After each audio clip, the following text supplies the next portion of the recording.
Syedaralun, Komisi Independen Pemilihan atau KIPPD menurunkan 7.076 kotak suara di bekas gudang pupuk Sriwijaya di Kampung Daya Tengah, Kecamatan Pidi, Kabupaten Pidi pada Rabu 1 November 2023. Kotak suara tersebut untuk keperluan pelaksanaan pemilu pada tahun 2024.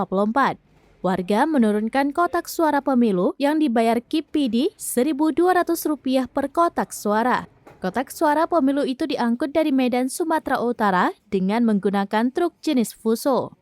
Petugas KIPPD nantinya akan melakukan pengecekan kembali terhadap kotak suara pemilu. Pengecekan tersebut dilakukan untuk memastikan jika logistik pemilu mencapai 7.076 kotak suara.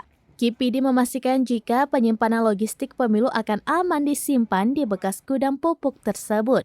Gudang bekas pupuk Sriwijaya itu disewa KIPPD dengan dana sekitar Rp600 juta selama 2 tahun. Gudang tersebut dilengkapi kipas angin yang dipasang pada dinding gudang. Pembongkaran logistik pemilu ikut dikawal polisi dari Polres Pidi. Ini yang ketiga kotak suara. Kotak suara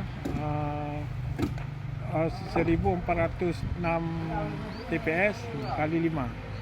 Jadi 7.030 tambah 2 kotak kali kecamatan 23, jadi 46. Jadi 730 tambah 46 kotak. Ini semuanya yang sudah hadir pada hari ini. Mungkin kita nanti saat kita turun nanti kita hitung ulang. Kalau masih memang ada yang kurang, kita kita minta kembali ke kekurangannya. Kalau lebih kita laporkan juga ke. Dari PD, Muhammad Nazar, serambinews.com. Download Tribun X sekarang, menghadirkan lokal menjadi Indonesia.